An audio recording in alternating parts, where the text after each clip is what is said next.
Inna ad-dina 'inda Allahil Islam. Assalamualaikum warahmatullahi wabarakatuh. Alhamdulillahi rabbil alamin, wa bihi nasta'inu ala umuri dunya waddin. Assalatu wassalamu ala ashrafil anbiya'i wal mursalin, Nabiyyina Muhammadin wa ala alihi wa ashabihi ajma'in, amma ba'du. Ikhwati fillah, rahimani wa rahimakumullah. Alhamdulillah, kita bersyukur kepada Allah Subhanahu wa taala. Kita masih diberikan kesehatan, masih diberikan waktu luang, dan diberikan taufik sehingga bisa melangkahkan kaki hadir di majelis ilmu yang mulia ini. Majelis yang di dalamnya dibacakan ayat-ayat Allah Subhanahu wa taala, dijelaskan sunnah-sunnah Rasulullah sallallahu alaihi wasallam yang mulia, yang dengannya seorang muslim dan muslimah terbimbing di kehidupan dunia bahkan sampai di akhiratnya. Pada kesempatan kali ini kita akan melanjutkan hadis yang ke-14 dari Sahih Hadis Qudsi, hadis tentang larangan berbuat zalim. Semoga hadis ini menjadi inspirasi semangat kita untuk menjadi orang-orang yang adil, orang-orang yang bijaksana, orang-orang yang tepat dalam ucapan dan perbuatannya. Sebelum kita bacakan hadisnya, kita coba melihat biografi sahabat periwayat hadis, yaitu Abu Dzar Al-Ghifari radhiyallahu taala anhu. Hadis yang mulia ini diriwayatkan dari Abu Dzar Al-Ghifari. Abu Dzar Al-Ghifari adalah, nama aslinya adalah Jundub bin Junadah. Abu Dzar Al-Ghifari nama aslinya Jundub bin Junadah bin Sufyan bin Ubaid bin Haram bin Ghifar. Jadi kalau kita ditanya nama aslinya Abu Dzar siapa? Jundub bin Junadah. Kalau nama aslinya Abu Hurairah siapa? Abdurrahman bin Sakhr. Beberapa orang sahabat itu masyhur dengan kunyahnya. Artinya dia terkenal dengan kunyahnya daripada nama aslinya. Di antaranya adalah Abu Dzar Al-Ghifari. Beliau masyhur dengan kunyah ini, dan beliau termasuk orang-orang yang pertama masuk Islam. Termasuk orang-orang yang awal-awal masuk Islam.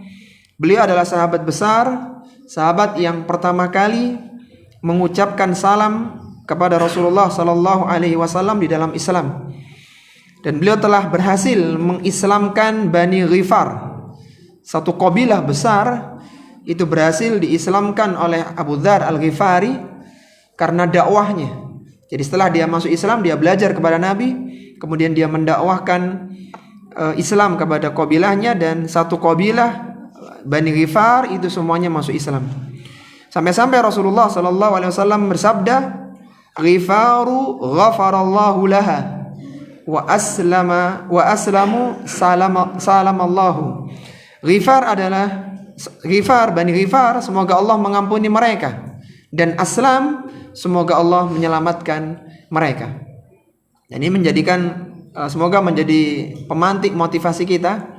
Setelah kita belajar, maka hendaknya kita berusaha untuk berdakwah semampu kita, baik itu dakwah dengan lisan maupun dakwah dengan perbuatan. Jadi kita share kebaikan, kita ucapkan hal-hal yang baik, kita lakukan hal yang baik yang semoga tetap kita melakukannya karena Allah Subhanahu wa taala. Semoga orang-orang yang menyaksikan ikut juga melakukan kebaikan yang sama. Beliau berpindah dari pedalaman Syam sesudah wafatnya Rasulullah sallallahu alaihi wasallam dan terus bermukim di sana di pedalaman Syam sampai wafatnya Abu Bakar dan Umar.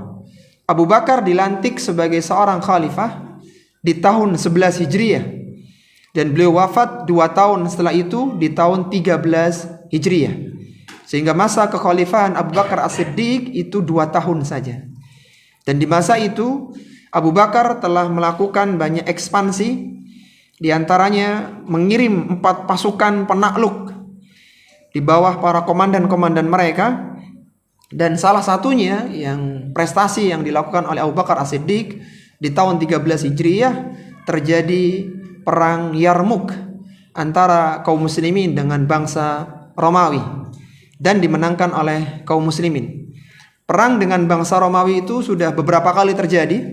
Perang perdana yang terjadi adalah pada tahun 8 Hijriyah yang disebut dengan perang Mu'tah tahun 8 Hijriyah. Yang di situ 3 panglima jenderal besar kaum muslimin itu wafat. Salah satunya adalah Zaid bin Thabit, kemudian Abdullah bin Ruaha ya, dan yang lain ada 3 orang sahabat besar, dan pasukan dibawa kembali oleh Saifullah yaitu Khalid bin Walid. Itu perang perdana. Kemudian di tahun 9 Hijriahnya, setahun setelah itu terjadi perang Tabuk. Perang Tabuk adalah perang terakhir yang diikuti oleh Nabi SAW, dan perang itu terjadi di musim panas di masa-masa yang berat. Sehingga pasukan perang Tabuk disebut Jaisul Usrah. Jaisul Usrah yaitu pasukan dalam kesulitan. Berbeda dengan perang-perang yang lain, ketika di perang Tabuk tahun 9 Hijriah itu Rasulullah dengan terang-terangan mengumumkan peperangan, sehingga menggalang donasi besar-besaran karena yang dihadapi itu adalah Romawi, adalah negara besar waktu itu, dan di kondisi yang sulit. Sampai-sampai datanglah Utsman bin perang waktu itu, dan banyak sahabat-sahabat juga ikut berinfak untuk perang Tabuk. Perjalanan Rasulullah itu menelan waktu 15 hari, sehingga PP itu 30 hari, dan beliau sempat berdiam di Tabuk selama 20 hari. Tabuk itu di perbatasan kota Madinah. Jadi jauh di perbatasan Madinah, karena Rasul berpikir untuk menghadapi mereka paling enak di perbatasan kota, bukan di jantung kota. Karena di jantung kota ada anak-anak, ada ibu-ibu, akan khawatir merepotkan. Dan perang Tabuk ini akhirnya tidak jadi terjadi karena orang-orang Romawi ketakutan, sehingga tidak sempat terjadi kontak senjata. Kemudian dilanjutkan lagi para peperangan berikutnya, dan salah satunya adalah perang Yarmuk di akhir pemerintahan Abu Bakar As-Siddiq radhiyallahu ta'ala anhu. Jadi 2 tahun ya, tahun 11 Hijriah sampai tahun 13 ya, 11, 12, 13. Kemudian pemerintahan dilanjutkan oleh Umar bin Khattab tahun 13 Hijriah. 10 tahun beliau memimpin. Jadi beliau wafat tahun 23 Hijriah di Madinah. Umar bin Khattab yang merasakan panen dari kemenangan di perang Tabuk. Kemudian Umar memberangkatkan pasukannya untuk menaklukkan Persia di perang Qadisiyah yang dipimpin oleh panglimanya Sa'ad bin Abi Waqqas. Sa'ad bin Abi Waqqas waktu itu sedang terkena stroke, jadi lumpuh kakinya ketika memimpin peperangan. Tapi alhamdulillah perang terjadi, puncaknya terjadi 4 hari, dan akhirnya kaum muslimin menang di perang Qadisiyah itu, perang Qadisiyah. Jadi perang Tabuk melumpuhkan Romawi, dan perang Qadisiyah menaklukkan Persia punyanya Kisra. Sehingga pada masa Umar 2 kerajaan besar sudah takluk di tangan kaum muslimin. Kemudian Utsman melanjutkannya. Yang jadi pembahasan kita adalah pemerintahan Abu Bakar dan Umar berhenti di tahun 23 Hijriah. Umar wafat di akhir tahun 23 Hijriah, dan Utsman dilantik di awal tahun 24 Hijriah di bulan Muharram 24 Hijriah. Nanti Utsman wafatnya tahun 35 Hijriah. Antum harus tahu ini kisah-kisah perjuangan para sahabat ya, selain juga perjuangan para pahlawan kita. Taib, dan di akhir pemerintahan itu Umar ya, itu Abu Dzar Al-Ghifari masih berada di Syam, dan beliau berada di sana sehingga wafat di Rabadhah, di salah satu desa di Madinah di tahun 32 Hijriah yang bertepatan dengan 652 Masehi. Abu Dzar ini adalah seorang yang dermawan, yang tidak pernah menyimpan harta dalam jumlah yang banyak maupun sedikit. Sampai-sampai ya ketika wafat tahun 32 Hijriah di Madinah itu tidak ada kain yang bisa digunakan untuk mengkafani jenazahnya, Abu Dzar Al-Ghifari. Jadi punya uang itu disedekahkan, diinfakkan, sampai untuk kain kafan itu tidak ada. Dan Imam Bukhari dan Imam Muslim meriwayatkan hadis dari Abu Dzar sebanyak 281 hadis. Yang salah satunya adalah hadis yang akan kita bacakan pada kesempatan kali ini. Itu ikhwati fillah tentang Abu Dzar Al-Ghifari yang nama aslinya adalah Jundub bin Junadah. Wafat tahun berapa tadi?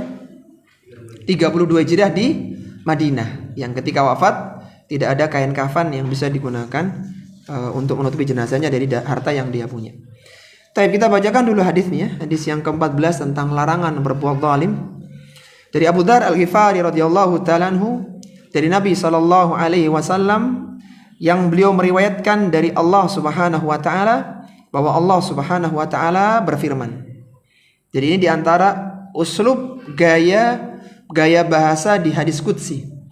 Kalau tidak disebutkan Allah Subhanahu wa taala yaqulu atau qala Allah Subhanahu wa taala, maka biasanya fima yarwi an rabbi, yaitu yang diriwayatkan dari Rabbnya, dari Allah Subhanahu wa taala. Itu diantara uslub gaya bahasa di dalam hadis qudsi.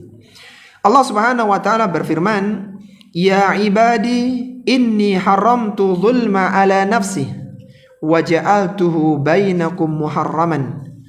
Kata Allah Subhanahu wa taala, wahai para hambaku, aku haramkan kezaliman atas diriku sendiri dan aku menjadikan itu haram untuk kalian. Fala tadzalamu, maka janganlah kalian saling menzalimi. Ya ibadi kullukum dallun illa man hadaituhu. Wahai para hambaku, sesungguhnya setiap kalian adalah tersesat kecuali yang aku berikan hidayah kepadanya. Fastahduni ahdikum, maka mintalah hidayah kepadaku, aku akan berikan hidayah kepada kalian. Ya ibadi kullukum ja'iun illa man at'amtuhu. Wahai hambaku, sesungguhnya setiap kalian itu lapar kecuali yang aku berikan makan. Fastamti'uni at'imkum, maka mintalah makan kepada aku, niscaya aku akan berikan makan kepada kalian. Ya ibadi kullukum arin illa man kasautuhu. Wahai para hambaku, sesungguhnya kalian itu telanjang kecuali yang aku berikan pakaian kepadanya. Fastaksuni aksukum, maka mintalah pakaian kepadaku, aku akan berikan pakaian kepada kalian. Ya ibadi innakum tukhti'una bil-laili wan-nahar wa ana aghfiru dzunuba jami'an. Wahai para hambaku, kalian banyak melakukan kesalahan di siang dan malam hari, dan aku mengampunkan semua dosa-dosa kalian. Fastaghfiruni aghfir lakum, maka mohonlah ampunan kepada aku, niscaya aku akan mengampuni dosa-dosa kalian. Ya ibadi innakum lan tablughu darri fatadurruni. Wahai para hambaku, sesungguhnya kalian tidak bisa memberikan mudarat kepadaku. Walan tablughu naf'i fatanfa'uni, dan kalian tidak bisa memberikan manfaat kepadaku, maka mintalah manfaat kepadaku. Ya ibadi law anna awwalakum wa akhirakum wa insakum wa jinnakum kanu ala atqa qalbi rajulin wahidin minkum ma zada dzalika fi mulki syai'a. Wahai hambaku, seandainya berkumpul orang yang pertama di antara kalian sampai orang yang terakhir di antara kalian, baik itu manusianya atau para jinnya, dan mereka semuanya berada di hati orang yang paling bertakwa di antara kalian, jadi semua makhluknya bertakwa, maka kata Allah, itu tidak menambah dari kerajaanku sedikit pun. Ya ibadi law anna awwalakum wa akhirakum wa insakum wa jinnakum kanu ala afjari qalbi rajulin wahidin minkum ma naqasa dzalika min mulki syai'a. Seandainya berkumpul, wahai hambaku, seandainya berkumpul semuanya dari orang yang pertama sampai yang terakhir, baik manusianya maupun jinnya, dan semua berada dalam kondisi orang yang paling buruk di antara kalian, orang yang paling durhaka di antara kalian, maka itu tidak mengurangi sedikit pun dari kerajaanku. Ya ibadi law anna awwalakum wa akhirakum wa insakum wa jinnakum qamu fi sa'idin wahidin fasa'aluni fa'ataitu kulla insanin mas'alatahu ma naqasa dzalika mimma indi illa kama yankusul mikhyatu idza udkhilal bahra. Wahai para hambaku, seandainya semua makhluk berkumpul yang pertama sampai yang terakhir, manusianya maupun jinnya, mereka berada di sebuah tempat yang lapang, dan semua dari mereka mengajukan permohonan mereka kepadaku, lalu aku penuhi semua permintaan mereka, maka itu tidak mengurangi kekayaan di kerajaanku kecuali seperti sebutir jarum yang dicelupkan di tengah lautan, yang itu tidak mengurangi kekayaan sedikit pun. Kemudian Allah Subhanahu wa taala berfirman, "Ya ibadi, innama hiya a'malukum ukhsiha lakum, thumma uwaffikum iyyaha, faman wajada khairan falyahmadillaha, wa man wajada ghaira dzalik fala yalumanna illa nafsah." Kata Allah Subhanahu wa taala, barang siapa, wahai hambaku, sesungguhnya semua itu adalah amalan kalian yang aku catat untuk kalian.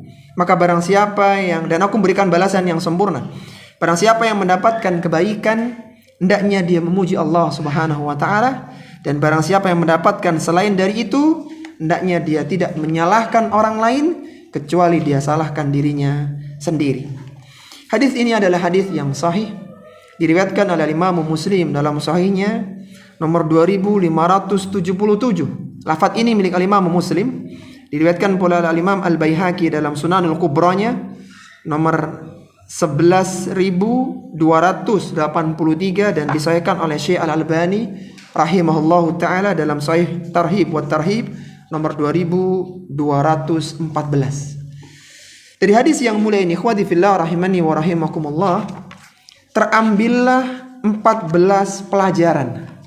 Jadi kayaknya ini satu hadis sudah cukup untuk 1 jam ini kayaknya, karena banyak sekali pelajaran yang bisa kita keluarkan dari hadis yang mulia ini. Kita mohon kepada Allah Subhanahu wa taala semoga kita diberikan kemudahan dalam mempelajarinya, dalam memahaminya, dan dalam mengamalkannya. Pelajaran yang pertama yang bisa diambil dari hadis yang mulia ini, mustahil Allah Subhanahu wa taala berbuat zalim. Mustahil Allah Subhanahu wa taala berbuat zalim. Mustahil Allah Subhanahu wa taala berbuat zalim. Sebagaimana disebutkan di awal-awal hadis tadi, ya ibadi inni haramtu zulma ala nafsi. Wahai hambaku, sesungguhnya aku mengharamkan kezaliman atas diriku. Apa itu zalim? Zalim adalah meletakkan sesuatu bukan pada tempatnya. Itu zalim. Sesuatu diletakkan bukan pada proporsinya, bukan pada tempatnya. Dan sifat zalim itu tidak mungkin ada pada zat Allah Subhanahu wa taala. Allah Subhanahu wa taala menyebutkan dalam Al-Qur'an, wala yadhlimu rabbuka ahada, dan Rabbmu tidak pernah menzalimi seorang pun.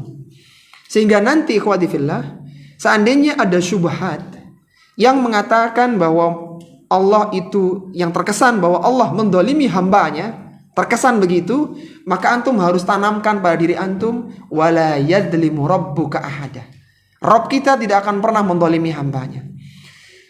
Awal-awal pindahnya Abul Hasan Al-As'ari dari paham Mu'tazilah ke paham Ahlus Sunnati wal Jamaah, itu karena beliau berpikir begini.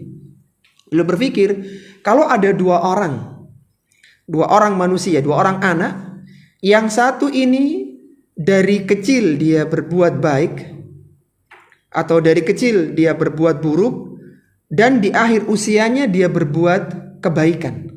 Sedangkan saudaranya ini, dia berbuat keburukan, tapi belum sempat berbuat baik, dia sudah meninggal dunia.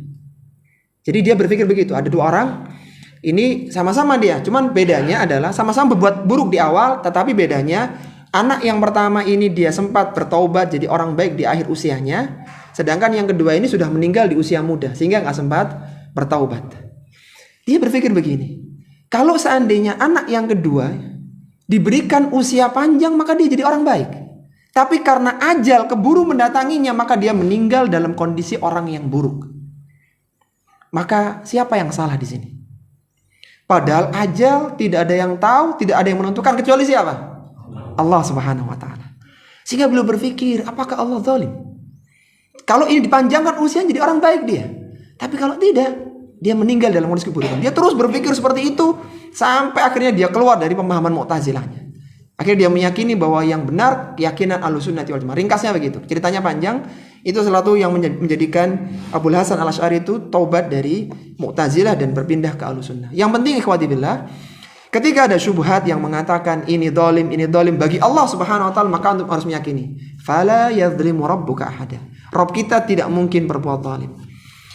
Allah Subhanahu wa taala tidak akan berbuat zalim kepada hambanya, baik itu dengan menambah keburukan atau dengan mengurangi kebaikan. Itu tidak mungkin. Sebagaimana Allah berfirman dalam Al-Quran, فَمَن يُؤْمِن بِرَبِّهِ فَلَا يَخَافُ بَخْسًا وَلَا رَهَقًا. Barang siapa yang beriman kepada Rabb-nya, maka dia tidak akan takut dengan pengurangan pahala kebaikan, wala rahaqa, dan dia tidak takut dizalimi dengan ditambah keburukan. Jadi kalau dia berbuat baik, maka itulah pahalanya. Tapi kalau dia berbuat buruk, maka tidak ditambah dosanya. Sehingga wajib bagi kita ikhwati fillah untuk menghilangkan sifat zalim bagi Allah, karena itu sifat yang mustahil, yang tidak ada pada zat Allah Subhanahu wa taala. Tetapi meniadakan sifat zalim ini tidak cukup ikhwati fillah. Tapi antum harus bersamaan dengan itu menetapkan lawannya, yaitu adil. Jadi antum harus menafikan sifat zalim dari Allah, dan di saat yang bersamaan antum meyakini Allah itu adil. Begitu. Misalnya contoh dalam kehidupan nyata, orang ini misalnya dia dalam kondisi terpuruk ekonominya, misalnya begitu. Maka kita tidak boleh berpikir bahwa Allah mendolimi manusia, tidak boleh. Allah tidak zalim, dan Allah berlaku adil bagi orang itu. Jadi harus ditetapkan sifat lawannya, itu sifat adil. Karena menafikan sifat buruk bagi Allah itu belum menunjukkan kesempurnaan. Jadi ditiadakan yang buruk dan tetapkan yang lawan, yaitu sifat adil. Allah pasti berbuat adil. Kita harus yakin begitu. Tapi itu yang pertama ikhwati fillah. Yang kedua adalah larangan berbuat zalim. Larangan berbuat zalim. Larangan berbuat zalim. Disebutkan dalam hadis di atas, wa ja'altuhu bainakum muharraman fala tadzalamu. Ketika Allah sudah mengharamkan kezaliman pada dirinya, maka Allah pun mengharamkan keharaman untuk makhluknya. Allah berpesan, fala tadzalamu, maka janganlah kalian berbuat zalim. Kalau ditanya apa sih zalim tadi itu? Meletakkan sesuatu bukan pada tempatnya. Perbuatan zalim ini adalah penyebab seorang mendapatkan kegelapan pada hari kiamat kelak. Kita tahu ya, bahwasanya nanti di mahsyar, tepatnya di arasatil qiyamah, itu di penghujungnya mahsyar, itu di sana kondisinya gelap, di sana itu terbentang sirat, di sana ada kalalib dan orang butuh cahaya. Yang menyebabkan kegelapan bagi seorang, kan level gelapnya orang atau cahayanya kan beda-beda. Yang menyebabkan gelapnya dia yang terbesar adalah karena kezaliman yang dulu pernah dilakukan ketika di dunia. Sehingga Rasulullah SAW pernah mengingatkan, az-zulmu dzulumatun yaumal qiyamah. Kezaliman adalah penyebab kegelapan pada hari kiamat. Jadi cahaya orang itu bisa redup, bahkan bisa mati karena kezaliman yang dulu pernah dia lakukan. Dan zalim bagi manusia terbagi menjadi dua. Zalim bagi manusia terbagi menjadi dua. Yang pertama adalah kezaliman terhadap diri sendiri. Dan yang kedua adalah kezaliman terhadap sesama hamba. Jadi zalim meletakkan suatu bukan pada tempatnya terbagi dua. Ada pada diri sendiri dan ada zalim kepada hamba yang lainnya atau sama hamba. Kezaliman pada diri sendiri adalah semua jenis kemaksiatan yang dilakukan antara hamba dengan Allah Subhanahu wa ta'ala. Semua maksiat hamba itu zalim dia. Dan kezaliman yang paling besar, dosa yang paling besar adalah kesyirikan. Sebagaimana Allah berfirman dalam Al-Quran, inna syirka la zulmun azim.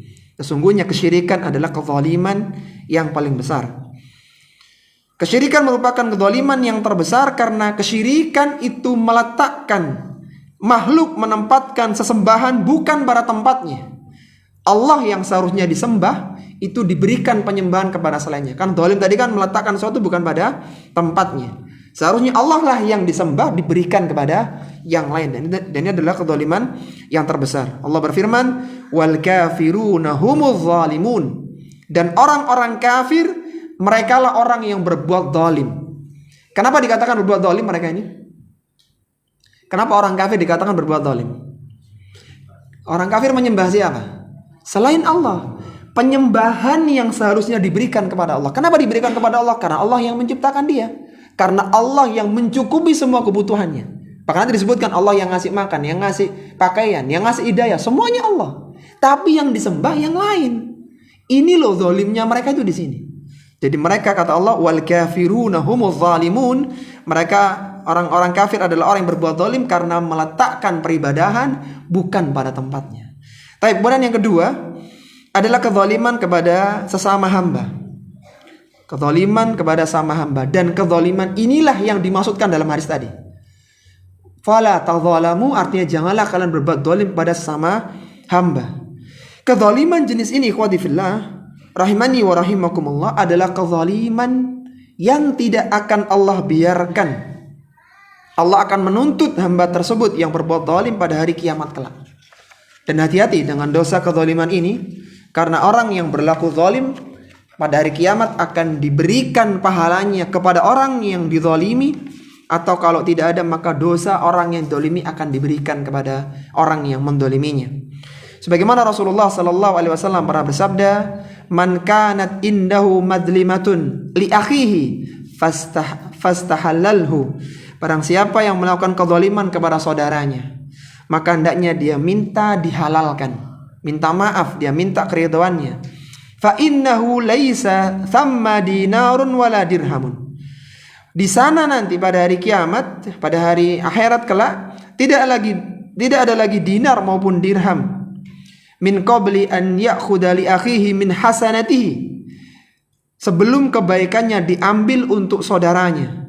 Wa illam yakun lahu hasanatun ukhidha min sayyiati akhihi faturihat alaihi. Kalau dia tidak punya kebaikan karena sudah habis, maka dosa orang-orang yang dizalimi akan diberikan kepadanya. Dan ingat ikhwati fillah, kezaliman kepada sama hamba ini berlaku untuk sesama kaum muslimin dan berlaku pula untuk orang kafir. Artinya seorang muslim tidak boleh menzalimi walau kana kafiran, meskipun dia orang kafir. Karena doa orang yang terzalimi kepada orang yang menzalimi itu doanya mustajab, meskipun dia kafir. Kata Nabi SAW ketika berpesan kepada sahabat pemungut zakat, ya, beliau mengatakan, ittaqi da'watal mazlum. Takutlah engkau kepada doanya orang yang terzalimi. Fa innaha laisa bainaha wa bainallahi hijab. Karena tidak ada penghalang antara dia dengan Allah. Dalam riwayat yang lainnya, walau kana kafiran, meskipun dia adalah orang yang kafir. Jadi zalim terbagi dua, ikhwati billah. Zalim yang pertama apa tadi? Zalim pada diri sendiri. Itu semua perbuatan maksiat, puncaknya adalah kesyirikan. Yang kedua adalah zalim kepada orang lain. Antum jangan menzalimi orang. Harus berbuat adil, jangan sampai berbuat zalim, karena doa mereka ketika dipanjatkan untuk seorang yang berbuat zalim, maka Allah pasti akan mengabulkannya, baik itu secara cepat maupun lambat. Kemudian yang ketiga, pelajaran yang terambil dari hadis yang mulia ini, perintah untuk memohon petunjuk kepada Allah Subhanahu wa taala. Perintah untuk memohon petunjuk kepada Allah Subhanahu wa taala. Perintah untuk memohon petunjuk kepada Allah Subhanahu wa taala. Disebutkan dalam hadis tadi dengan redaksi, ya ibadi kullukum dhalun illa man hadaituhu fastahduni ahdikum. Wahai para hambaku, sesungguhnya kalian tersesat kecuali yang aku berikan petunjuk. Fastahduni, maka mintalah petunjuk kepadaku, ahdikum, niscaya aku akan berikan petunjuk kepada kalian. Para hamba itu pada asalnya mereka itu sesat dari ilmu dan amal. Mereka tidak tahu kebaikan, tidak tahu perkara-perkara yang mendatangkan pahala dan kebaikan untuk mereka, kecuali yang Allah berikan petunjuk dan ilmu. Sebagaimana Allah berfirman dalam Al-Quran, wallahu akhrajakum min butuni ummahatikum la ta'lamuna syai'a. Allah mengeluarkan kalian dari perut ibu-ibu kalian, la ta'lamuna syai'a, dalam kondisi kalian tidak berpengetahuan. Kata Abdullah bin Mas'ud, sahabat pakar tafsir yang wafat tahun 32 Hijriah di Madinah, sama kayak Abu Dzar tadi, 32 Hijriah di Madinah. Beliau mengatakan, "Alaikum bi ilmin qabla an yurfa'ah. Rafa'ahu mautu ruwatihi wa inna ahdan lam yulad aliman wa innamal ilmu bitta'allum." Kata beliau, pelajarilah ilmu agama sebelum ilmu agama diangkat oleh Allah. Diangkatnya ilmu agama dengan diwafatkannya para orang-orang yang mengajarkan ilmu agama. Wa inna ahadan lam yulad aliman. Ketahuilah bahwasanya kalian tidak dilahirkan dalam kondisi berpengetahuan. Wa innamal ilmu bitta'allum, dan ilmu didapatkan hanya dengan belajar. Jadi kita mohon petunjuk kepada Allah Subhanahu wa taala, kita mohon ilmu karena hukum asalnya kita tidak tahu.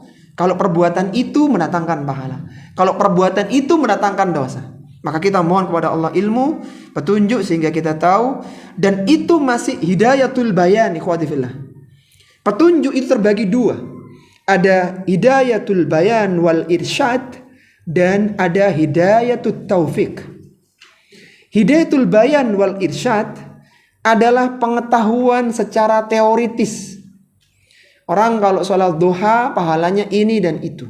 Orang kalau baca Quran pahalanya ini dan itu. Itu namanya hidayatul bayan wal irsyad.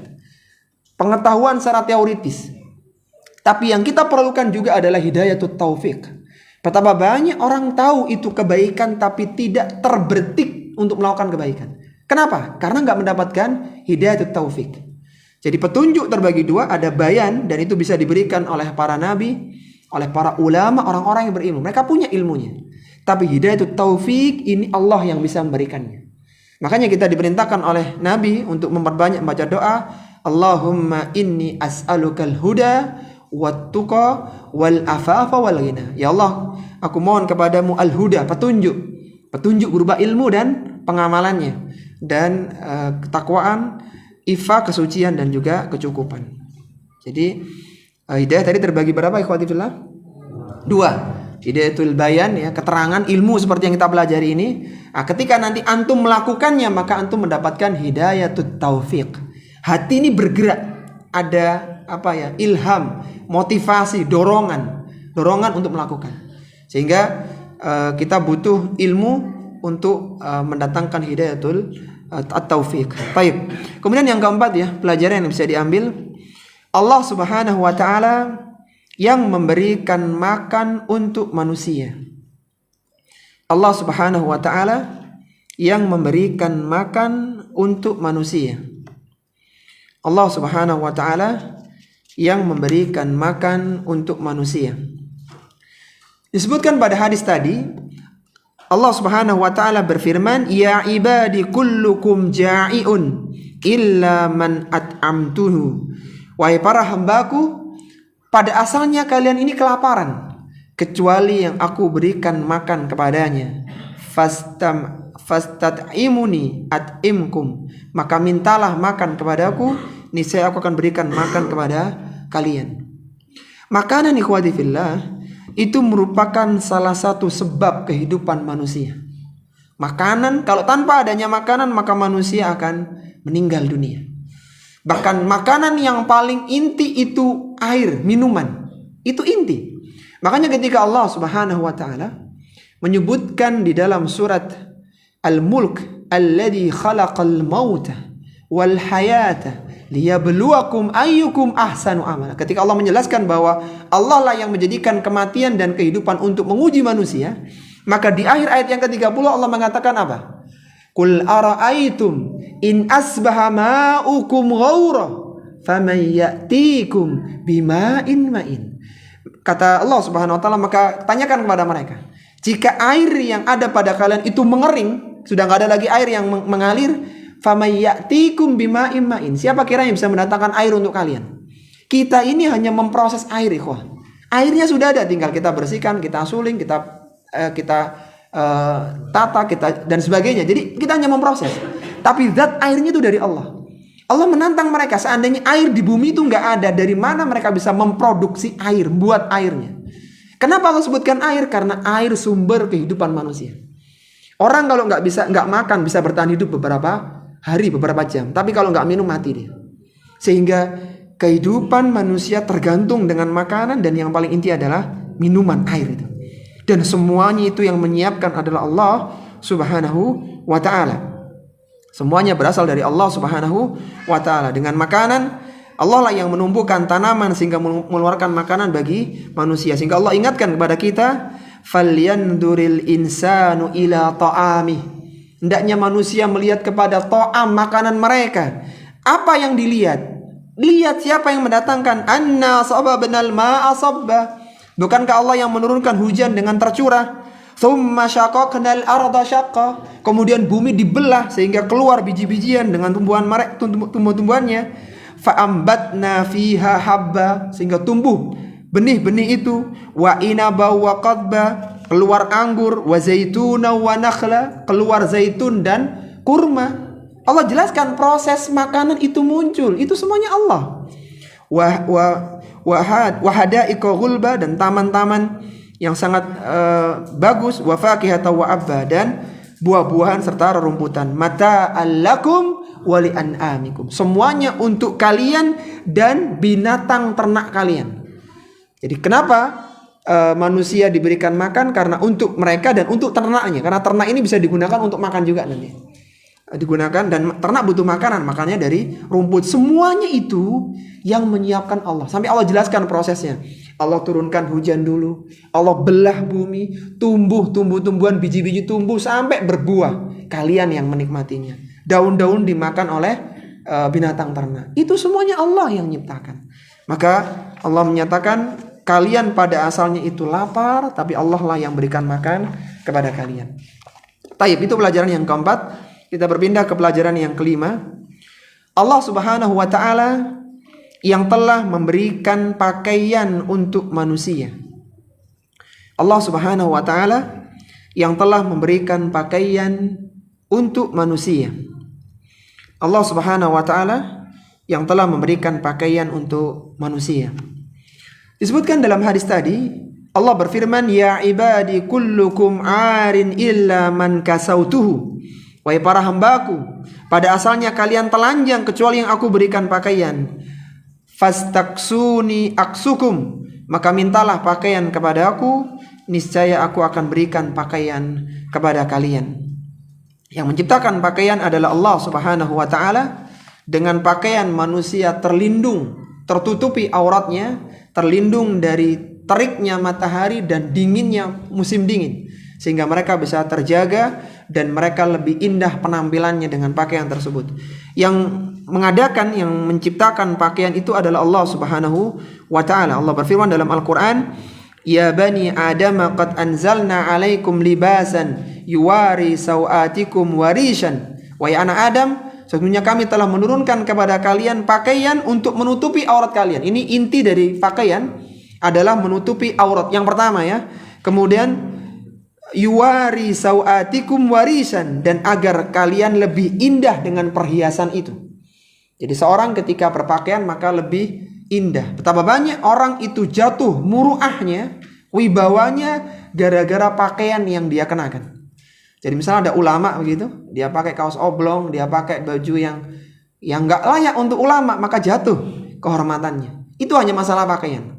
Jadi pakaian itu yang pertama menutup aurat, kemudian menambah keindahan, dan dari situ dia terlindung dari berbagai macam keburukan, panas dan dingin. Allah Subhanahu wa ta'ala juga berfirman dalam Al-Quran, "Qul man harrama zinatallahi allati akhraja li ibadihi wal tayyibati minar rizqi qul hiya lil ladina amanu fil hayatid dunya." Katakanlah, siapa yang mengharamkan zinatallahi allati akhraja li ibadihi, perhiasan yang Allah keluarkan untuk para hambanya, dan rizki yang baik yang Allah berikan untuk para hambanya. Kul hiya lil ladina amanu fil hayatid dunya. Katakanlah bahwa semua perhiasan itu dan yang Allah keluarkan tadi semuanya untuk orang-orang yang beriman di kehidupan dunia. Apa yang maksud dengan zina dalam ayat ini? Kata Syekh Abdurrahman bin Nasir As-Sa'di dalam tafsirnya, Taisir Karimir Rahman fi Tafsir Kalamil Mannan, beliau mengatakan, "Kul man harrama zinatallahi allati akhraja li ibadihi."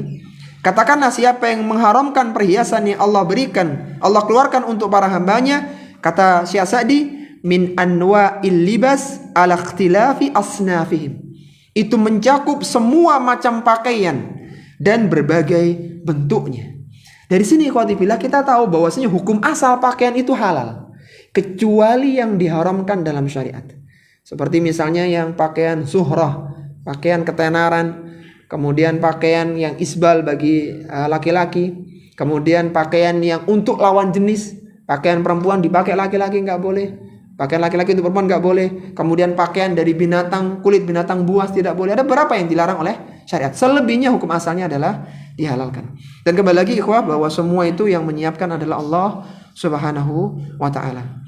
Makanya ketika Nabi Adam alaihi salatu wassalam ketika memakan syajaratul khuldi, ya, pohon yang terlarang itu, kan terbuka auratnya. Maka Nabi Adam itu mengambil warakil jannah, ya, daun-daunan surga untuk menutupi auratnya, karena nggak ada pakaian. Jadi pakai dedaunan surga. Kita alhamdulillah sekarang diberikan oleh Allah pakaian, dan itu nikmat yang luar biasa. Maka boleh kita mengenakan pakaian yang bagus sebagai bentuk syukur kita kepada Allah Subhanahu wa ta'ala.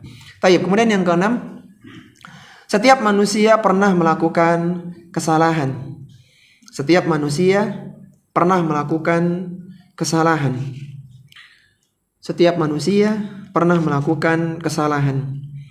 Disebutkan pada hadis tadi, ya ibadi innakum tukhti'una bil-laili wan-nahar. Wahai hambaku, sesungguhnya kalian melakukan dosa di waktu malam dan di waktu siang. Manusia terkadang mereka tergelincir dalam dosa dan kesalahan. Kenapa? Karena dua penyebabnya. Yang pertama, diri manusia. Karena itu nggak ada di kalangan malaikatnya. Manusia itu diberikan nafsu, dan itu malaikat tidak ada. Kemudian yang kedua, karena ada godaan iblis. Sehingga dengan dua penyebab ini manusia pernah tergelincir dalam dosa dan kesalahan.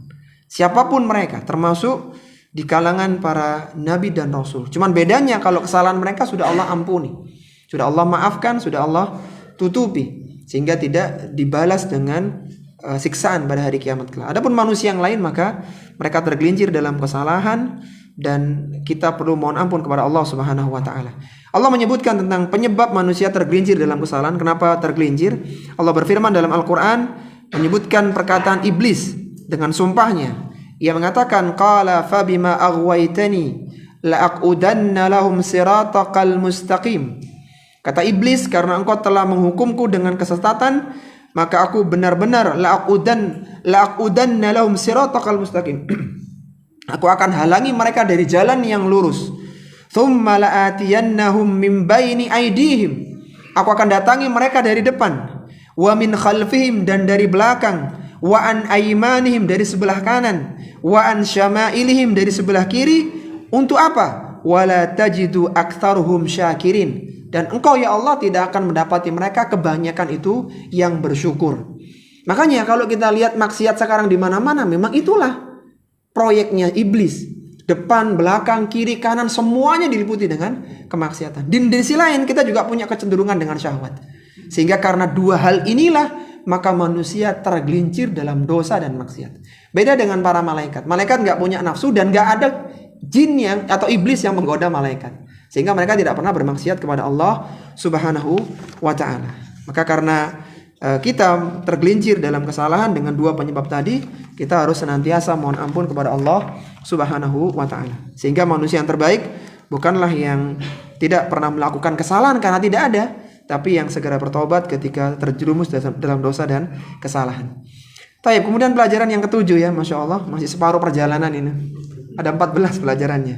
Pelajaran yang ketujuh, perintah untuk memohon ampunan dan larangan berputus asa dari rahmat Allah Subhanahu wa ta'ala. Perintah untuk memohon ampunan dan larangan berputus asa dari rahmat Allah Subhanahu wa ta'ala. Perintah untuk memohon ampunan dan larangan untuk berputus asa dari rahmat Allah Subhanahu wa ta'ala. Disebutkan dalam hadis tadi, wa ana aghfirudz dzunuba jami'a fastaghfiruni aghfir lakum.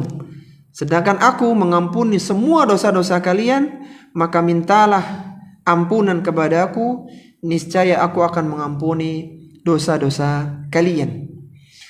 Setiap hamba yang telah berbuat dosa, tergelincir dalam satu kemaksiatan, maka hendaknya dia beristighfar dan bertaubat kepada Allah Subhanahu wa taala.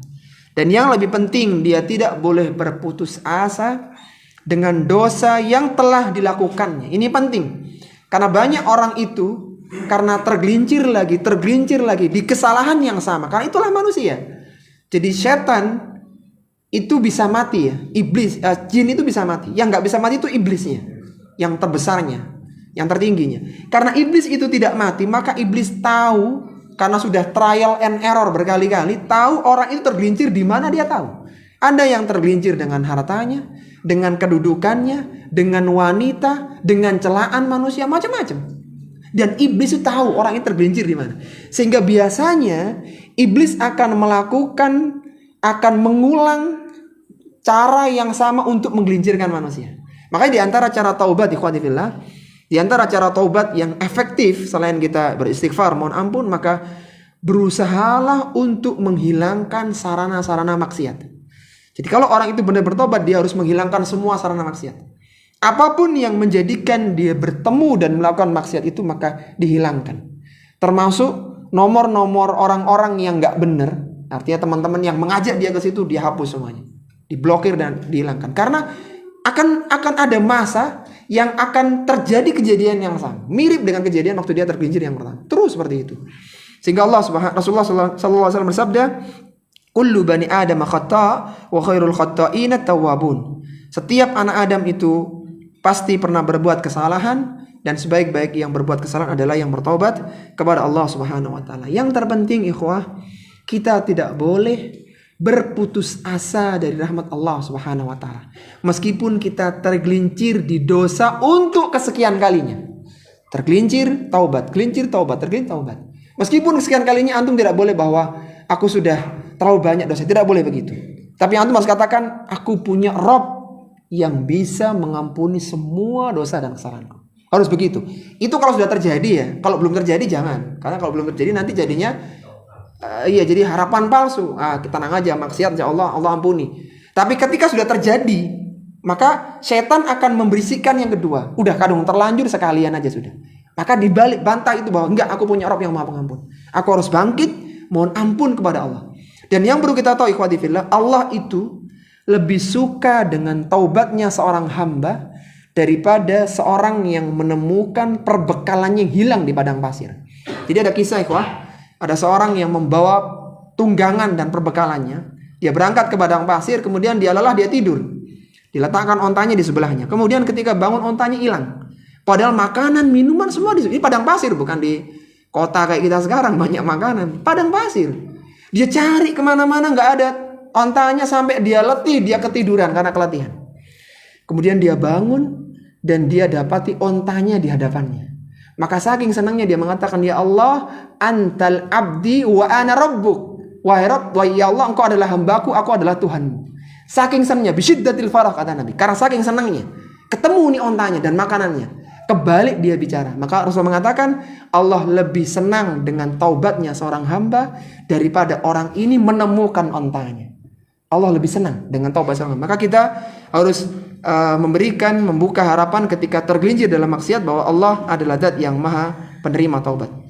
Allah berfirman, Qul ya ibadiyalladzina asrafu ala anfusihim la taqnatu min rahmatillah innallaha yaghfiru dzunuba jami'a innahu huwal ghafurur rahim. Perhatikan Allah Subhanahu wa taala memanggil hamba-hambanya dengan panggilan kasih sayang. Ini yang dipanggil bukan ahli ibadah ikhwah, yang dipanggil pelaku dosa dan maksiat. Allah panggil dengan ya ibadi. Kul ya ibadi, wahai hamba-hambaku, alladzina asrafu ala anfusihim, yang dia telah berlebih-lebihan dengan dirinya sendiri. Artinya dia melakukan kezaliman dengan dirinya sendiri. Dia melakukan kemaksiatan. La taqnatu mir rahmatillah. Janganlah kalian berputus asa dari rahmat Allah Subhanahu wa taala. Jadi Allah tidak panggil wahai orang-orang yang berdosa, wahai orang-orang yang berbuat maksiat. Tidak, Allah mengatakan ya ibadi, ingat engkau hamba, engkau punya Rabb yang bisa mengampuni semua dosa-dosamu. Sebagai penegasan di poin ini ikhwah, dan ini penting ya. Karena biasanya orang kalau udah kadung terjerumus dalam dosa, ya tadi setan akan membisikkan udah kadung basah, sekalian aja sudah terlanjur, sehingga dia terus makin buruk dan efeknya Tidak hanya dia yang buruk, dia nyari orang-orang supaya jadi buruk kayak dia. Waliyadzubillah. Jadi dai keburukan, waliyadzubillah. Jadi penyeru ke dalam keburukan, waliyadzubillah. Maka orang yang membunuh 99 orang saja yang belum sempat melakukan kebaikan, Allah ampuni dosanya. Pezina di Bani Israel saja yang sudah melakukan dosa besar, yang fahisyah, yang keji, yang menjijikkan, ketika memberi minum anjing diampuni dosanya. Maka dosa-dosa yang dibawa itu tentu lebih ringan bagi Allah Subhanahu wa ta'ala untuk mengampuninya. Jadi kalau belum melakukan dosa maka takut kepada azab Allah. Tapi ya namanya manusia kadang tergelincir. Nah saat tergelincir itu rahmat Allah yang dibangun. Allah Maha Pengampun. Allah tidak akan menyia-nyiakan taubat hambanya. Dan seorang muslim hendaknya berbanyak istighfar kepada Allah Subhanahu wa ta'ala. Rasulullah mencontohkan, inni la astaghfirullah fil yaumi mi'ata marrah. Aku istighfar, mohon ampun kepada Allah dalam sehari 100 kali. Ya, dan istighfar ini banyak sekali keutamaannya. Taib, kemudian yang ke-8, pelajaran yang ke-8. Allah Subhanahu wa ta'ala Maha Kaya, tidak membutuhkan makhluknya. Allah Subhanahu wa ta'ala Maha Kaya, tidak membutuhkan makhluknya. Allah Subhanahu wa ta'ala Maha Kaya, tidak membutuhkan makhluknya. Disebutkan dalam hadis tadi, ya ibadi innakum lan tablughu darri fatadurruni. Wahai hambaku, sungguhnya kalian tidak bisa memberikan mudarat kepadaku. Walan tablughu naf'i fatanfa'uni. Dan kalian tidak dapat pula memberikan manfaat kepadaku. Seandainya semua penduduk bumi ini kafir, seandainya saja, maka itu tidak merugikan Allah Subhanahu wa ta'ala. Enggak rugi bagi Allah. Dan sebaliknya, seandainya semua penduduk bumi ini beriman semuanya, enggak ada orang kafir, enggak ada orang fajir, maka itu pun tidak menambah keuntungan bagi Allah Subhanahu wa ta'ala. Allah itu Maha Kaya, tidak butuh kepada makhluknya.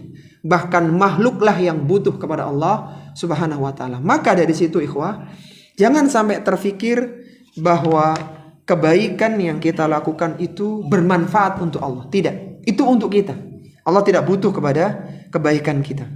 Tapi kemudian yang ke-9, ketakwaan manusia tidak menambah kekuasaan Allah Subhanahu wa ta'ala. Ketakwaan manusia tidak menambah kekuasaan Allah Subhanahu wa ta'ala. Ketakwaan manusia tidak menambah kekuasaan Allah Subhanahu wa ta'ala. Disebutkan dalam hadis tadi, ya ibadi law anna awwalakum wa akhirakum wa insakum wa jinnakum kanu ala atqa qalbin rajulin wahidin minkum ma zada dzalika fi mulki syai'a. Seandainya semuanya berkumpul, yang pertama sampai terakhir, jin dan manusianya, dan mereka berada di hati orang paling bertakwa, semuanya orang-orang yang bertakwa dengan puncak ketakwaan mereka, maka tidak menambah kekuasaan Allah Subhanahu wa ta'ala. Bahkan ketaatan manusia, kalau kita mau koreksi lagi ya, mereka itu bisa bertakwa, itu nikmat dan taufik dari Allah Subhanahu wa ta'ala. Kita tadi udah bahas ya, manusia itu pada asalnya tersesat sampai Allah berikan petunjuk. Petunjuk ada dua, hidayatul bayan, hidayatul irsyad. Mereka semua bisa jadi orang-orang yang bertakwa. Itu yang ngasih taufik siapa? Yang ngasih taufik siapa? Allah Subhanahu wa ta'ala. Mereka itu bisa bertakwa, semuanya itu Allah yang memberikan taufik kepada mereka. Sehingga ketaatan adalah nikmat dan taufik dari Allah, dan itu tidak menambah sedikit pun kekuasaannya. Dan manfaat ketaatan itu bukan untuk Allah Subhanahu wa ta'ala, tapi untuk hamba itu sendiri. Allah tidak mendapatkan keuntungan dari ketaatan tersebut, dan Allah tidak butuh dengan ketaatan hambanya. Allah berfirman, yamunnu alaika an aslamu. Orang-orang Arab dulu ya, orang gunung waktu itu, mereka mengatakan mereka tuh merasa memberikan jasa kepada Rasulullah. Karena orang Arab itu, Arab gunung, ditaklukkan bukan dengan perang. Beda dengan beberapa yang lainnya, terutama ketika Fathu Mekah, sempat terjadi kontak senjata meskipun sedikit ya. Nah, orang-orang Arab gunung itu dengan dakwah sedikit, mereka semuanya bondong-bondong masuk Islam. Maka muncul di hati mereka, keislaman mereka itu bermanfaat untuk Rasulullah. Untung loh ya kita itu masuk Islam. Kalau enggak siapa yang bantu gitu loh. Siapa yang jadi menambah masanya kaum muslimin waktu itu. Maka Allah turunkan ayat, yamunnu alaika an aslam. Mereka merasa memberikan nikmat kepadamu dengan keislaman mereka. Kul la tamunnu alayya islamakum. Katakan kepada mereka bahwa kami tidak mendapatkan atau janganlah mereka merasa mendapatkan nikmat kepada kami dengan keislaman kalian. Balillahu yamunnu alaikum an hadakum lil imani in kuntum shadiqin. Bahkan Allah lah yang telah melimpahkan nikmatnya kepada kalian, memberikan taufik kepada kalian sehingga kalian beriman jika kalian adalah orang-orang yang benar. Jadi jangan merasa memberi jasa untuk Islam ini. Hati-hati. Para perintis, para pelopor dakwah, jangan merasa itu kalau nggak bisa itu. Jangan. Semuanya taufik dari Allah. Antum dapat hidayah, antum awal-awal mengenal hidayah sunnah, antum dakwah, itu semuanya taufik. Jadi jangan merasa memberikan jasa kepada Islam. Jangan. Semuanya Allah yang berikan dan Allah tidak mendapatkan manfaat dari kebaikan kita. Kemudian yang ke-10, kedurhakaan manusia tidak mengurangi kekuasaan Allah Subhanahu wa ta'ala. Kedurhakaan manusia tidak mengurangi kekuasaan Allah Subhanahu wa ta'ala. Kedurhakaan manusia tidak mengurangi kekuasaan Allah Subhanahu wa ta'ala. Tadi disebutkan bahwa seandainya manusia pertama sampai terakhir berkumpul, jinnya atau manusianya dalam hati orang paling buruk, maka mana qasadalika min mulki syai'ah, tidak mengurangi sedikit pun kekuasaan kami. Seandainya Allah berkehendak, niscaya Allah mampu membinasakan manusia semuanya. Yang durhaka Allah mampu, dan Allah mampu pula mengganti dengan manusia yang lebih baik. Allah berfirman, wa in tatawallaw yastabdil qauman ghairakum thumma la yakunu amsalakum. Jika Allah berkehendak, jika kalian berpaling tidak mau mengikuti perintah Allah, niscaya Allah akan ganti kalian dengan kaum lain yang perbuatannya tidak seperti kalian. Artinya diganti dengan kaum yang lebih baik. Dan kekuasaan Allah adalah kekuasaan yang sempurna, yang tidak ada kekurangan dari segi manapun, dan itu menunjukkan pondasi dasar ketakwaan, kedurhakaan dan tentang ketakwaan kepada Allah Subhanahu wa ta'ala. Dan durhaka itu berasal dari hati ya. Jadi seorang itu berpaling dari ketaatan kepada Allah karena hatinya sudah dipalingkan oleh Allah. Sebagaimana Rasul bersabda, ala inna fi jasadil mudghah idza salahat salahal jasadu kullu wa idza fasadal jasadu kullu ala wa hiyal qalbu. Jadi ketika hatinya rusak maka rusaklah seluruh amalannya. Yang ke-11, menunjukkan banyak dan luasnya kekuasaan Allah Subhanahu wa ta'ala. Menunjukkan banyak dan luasnya kekayaan Allah Subhanahu wa ta'ala. Menunjukkan banyak dan luasnya kekayaan Allah Subhanahu wa ta'ala. Disebutkan dalam hadis tadi, ya ibadi law anna awwalakum wa akhirakum wa insakum wa jinnakum qamu fi sa'idin wahidin fasa'aluni fa'ataitu kulla insanin mas'alatahu ma naqasat dhalika mimma indi illa kama yanqusul mikhyatu idza udkhila al-bahra. Seandainya semuanya berkumpul jadi satu, jinnya, manusianya, dan mereka mengajukan permohonannya, Allah berikan semuanya, maka mana qasadzalika mimma indi, tidak berkurang sesuatu pun dari diriku illa kama yankusul mikhyatu idza udkhilal bahra, kecuali hanya seperti jarum yang dicelupkan dalam air. Antum pahami ya permisalan itu? Maksudnya itu tidak mengurangi sedikit pun dari kekuasaan Allah, dari kekayaan Allah. Kenapa demikian? Karena permisalan dengan jarum itu permisalan untuk sesuatu yang abstrak. Artinya begini, jarum itu kan rata-rata kan licin ya. Licin dan kecil gitu. Bukan linggis yang gede. Itu jarum kecil licin. Yang kalau dimasukkan di lautan, maka sebenarnya dia tidak ngambil air sedikit pun. Hampir-hampir gak ada. Coba antum coba tuh di rumah, jangan paku ya. Jarum, kalau paku masih lumayan, apalagi yang karatan nyerap air dia.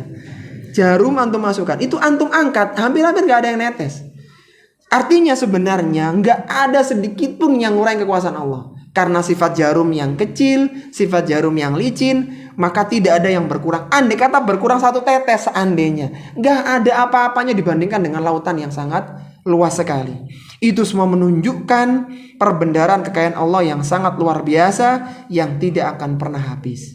Maka dari poin ini, ketika kita dalam kondisi di bawah, dalam kondisi miskin, dalam kondisi banyak hutang, banyak tagihan, antum ingat hadis ini.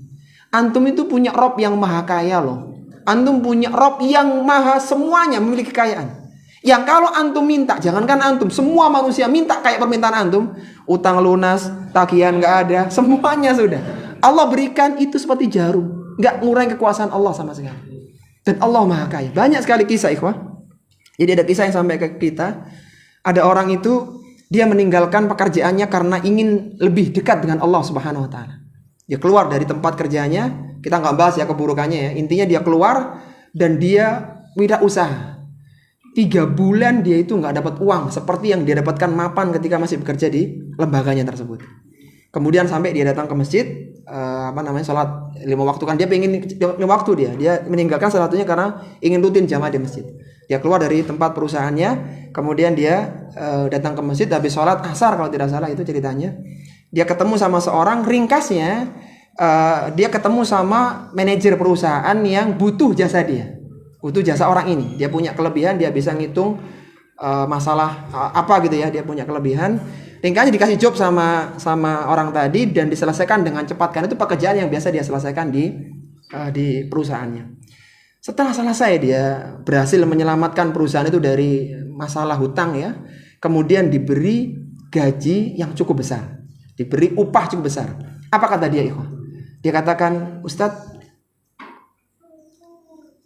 uang itu gaji anak 3 bulan, Ustaz.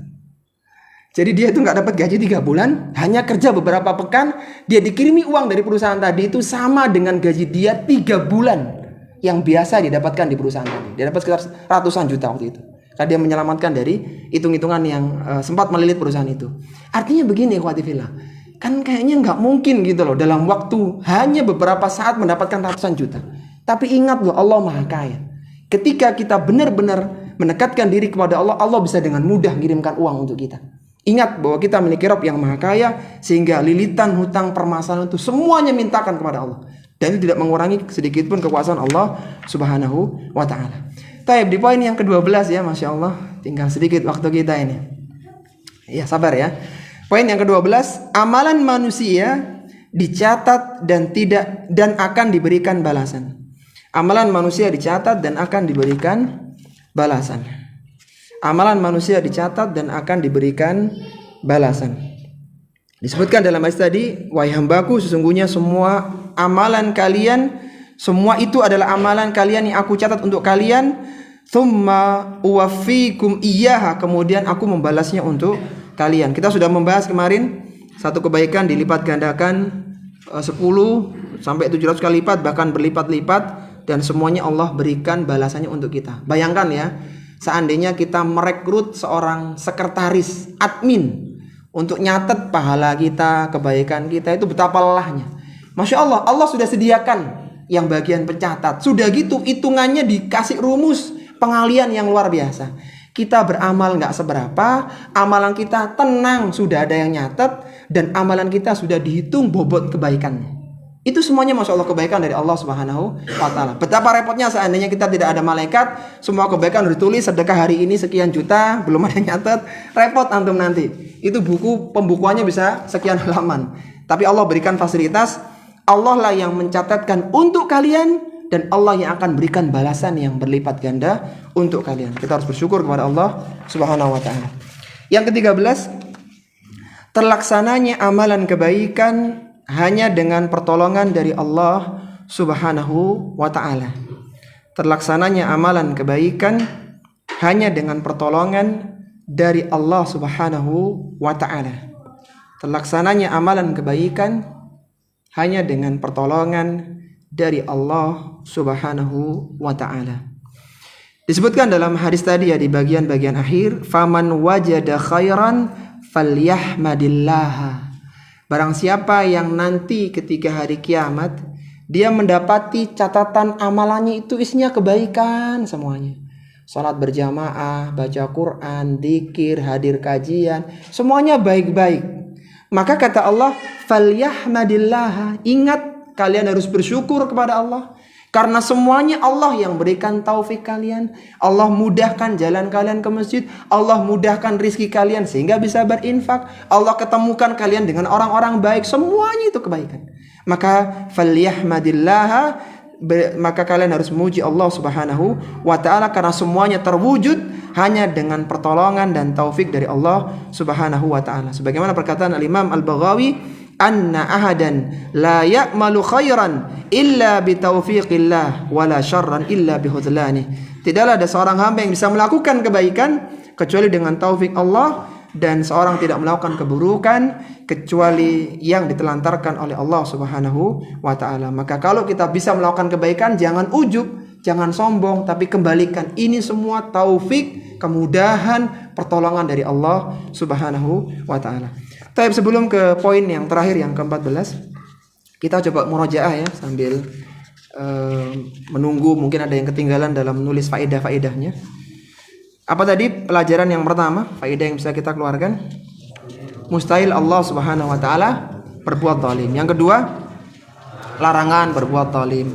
Yang ketiga, perintah untuk mohon petunjuk kepada Allah Subhanahu wa ta'ala. Doanya apa tadi? Allahumma inni as'alukal huda wat tuqa wal afafa wal ghina. Antum kalau berdoa ikhwah, kalau bisa doa-doa yang ma'thur. Doa yang ma'thur itu doa yang ada riwayatnya baik dalam Al-Qur'an maupun As-Sunnah. Ya antum doa lain boleh sih, dipakai Indonesia pun boleh. Tapi ketika ma'thur antum dapat dua keutamaan. Ya karena ada redaksinya dalam Al-Qur'an atau di hadis. Baik, yang keempat, Allah Subhanahu wa ta'ala yang berikan makanan untuk manusia. Yang kelima, Allah Subhanahu wa ta'ala yang telah memberikan pakaian untuk manusia. Yang keenam, setiap manusia pernah melakukan kesalahan. Yang ketujuh, perintah untuk mohon ampunan dan larangan berputus asa dari rahmat Allah Subhanahu wa ta'ala. Yang kedelapan, Allah Subhanahu wa ta'ala Maha Kaya, tidak butuh makhluknya, tidak membutuhkan makhluknya. Yang kesembilan, ketakwaan manusia tidak menambah kekuasaan Allah Subhanahu wa ta'ala. Yang ke-10, kedurhakaan manusia tidak mengurangi kekuasaan Allah Subhanahu wa ta'ala. Yang ke-11, menunjukkan banyak dan luasnya kekayaan Allah. Yang ke-12, amalan manusia dicatat dan akan diberikan balasan. Yang ke-13, terlaksananya amalan hanya dengan pertolongan dari Allah. Sekarang yang terakhir nih, tidak perlu menyalahkan orang lain pada hari kiamat. Tidak perlu menyalahkan orang lain pada hari kiamat. Tidak perlu menyalahkan orang lain pada hari kiamat. Disebutkan di akhir hadis tadi dan sebagai penutup kajian kita, waman wajada ghaira dzalik, barang siapa yang di kitab catatannya selain kebaikan, artinya keburukan, fala yalumanna illa nafsahu, janganlah dia mencari kambing hitam, janganlah dia menyalahkan orang lain, illa nafsahu, kecuali dirinya sendiri, karena semuanya itu kembali kepada dia. Celaan dan penyesalan pada hari kiamat sudah tidak bermanfaat lagi. Percuma menyalahkan orang pun udah sampai di sana kan. Yang ada tinggal surga ataukah neraka. Maka sebelum datangnya waktu penyesalan, mari kita gunakan sisa usia kita dengan berbagai amalan kebaikan. Ini ikhwati fillah rahimani wa rahimakumullah yang bisa kita bahas pada kesempatan kali ini. Sebelum kita tutup, kalau ada yang ingin didiskusikan, dipersilahkan. Wassallallahu ala nabiyyina Muhammadin wa ala alihi wa sahbihi wasallam.